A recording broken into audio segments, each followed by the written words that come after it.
Good morning, Scott here, known as Cantaloupe to some online, and I'm bringing another video to you on a subject that's interesting to me. It might be of interest to you or someone you know, and I want to talk about modern psychiatry from the perspective of a layperson who is not classically trained, does not hold any degrees in psychiatry or any medical degrees or diplomas myself, obviously, but I do want to speak from my own personal experiences in the mental health system. I have, admittedly had exposure to it off and on because of things that weren't entirely within my sphere of control, which is a segue to the actual subject here, which is a specific aspect of this system and a turning point, a dangerous turning point, in fact, which we have already crossed as a society. So what I want to talk about is in connection with economics. Like many of my videos, I explore subjects relating to problems and solutions that usually boil down to some type of economic problem, unfortunately. And this is the truth as I see it. So this is no different, actually.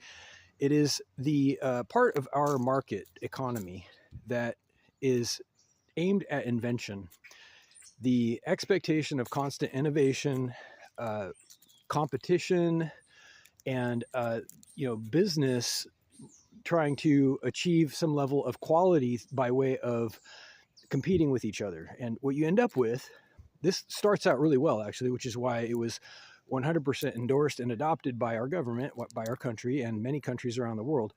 It works out really good at first. Early stage capitalism looks beautiful. You see a lot of growth and development. You see a lot of innovation. And as things progress, unfortunately, the options by which people can invent new things begin to predictably deteriorate, right? So you have only so many things that are reasonably useful to people on a daily basis. But that doesn't stop, okay? That doesn't stop people from trying to invent new stuff. They have to. Once they're engaged in this system where they have to pay their bills, they continue to innovate. Whether it's something that's helpful or not, they continue to invent and sell and invest, and the cycle continues until all of the useful things that can be invented basically have already been invented, but people continue looking for things. They go out of their way to make new combinations of things that are variations on a theme. And point being here, nowhere is this more evident than in the industry of pharmaceutical marketing, where you have a virtually infinite supply of permutations and combinations of chemicals that you can explore because of how many different chemicals there are. And what you end up seeing, unfortunately, is the production of everything that is not toxic specifically, and even some things that are, but don't kill you off right away.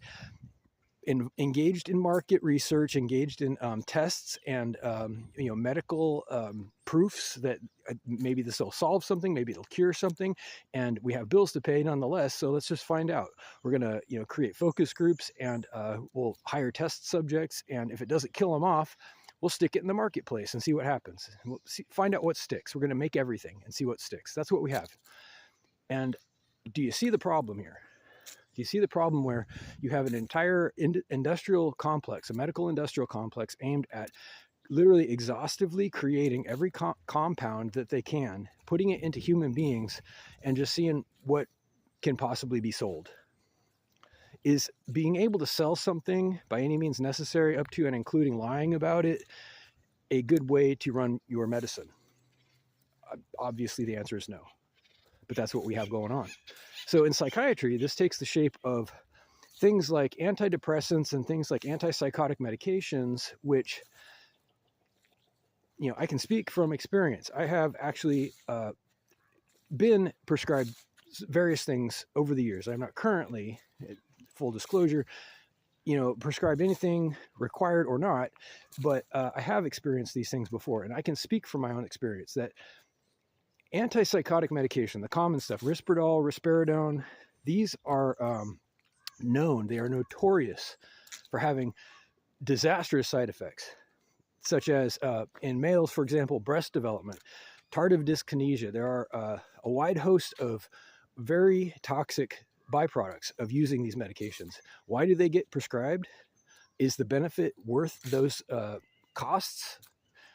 The answer is in most cases, the vast majority of cases, if you ask me, Absolutely not. And this is the turning point. I'm going to get to the point. I'm just over 5 minutes. The turning point that we have crossed is that medicine is no longer designed to help people specifically. It's designed many times to act as a low-grade sedative or a behavior suppressor for the benefit of other people.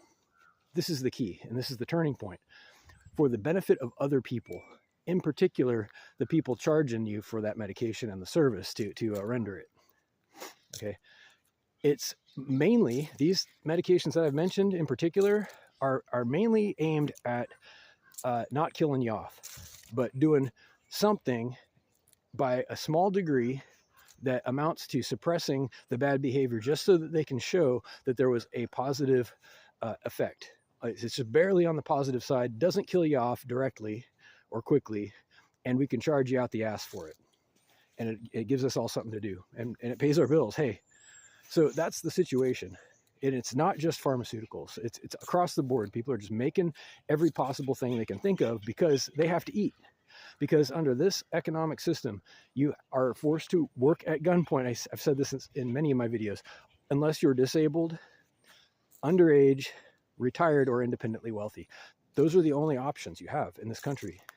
You're either underage, retired, disabled, independently wealthy, or you are forced into slave labor in this country. You have to, at gunpoint. You don't believe me? Try to quit your job. You'll find that gun real quick. You'll see it. You'll show up one way or another. I'm not exaggerating. So we have a collective problem. We have a collective problem with our economic system, and the solution, as I keep saying, is to begin with letting people choose to work. Not everybody's cut out for work, especially not modern work, not office jobs. You cannot expect everybody to survive in this economy, but we still have billionaires. Not to digress too far, but before we have these wild success stories of people, building rocket ships and making billions and billions or trillions of dollars now, we need to make sure everybody has clean water, food, shelter, clothing, electricity, internet, education, retirement, and healthcare. And until every single damn person in this country, if not the entire world, has that, I don't want to hear about how successful somebody is. The yardstick is not how successful the biggest person is. It's how the society treats the least advantaged people. That is the yardstick. That's how you measure it. Your society is an embarrassment until you take care of those people. I don't want to hear anything else until it's done. Okay? You can either accept this or you're going to fight me over it. That's where we're at. Reach out if you like with questions or comments to whitehotrobot@gmail.com. Thank you.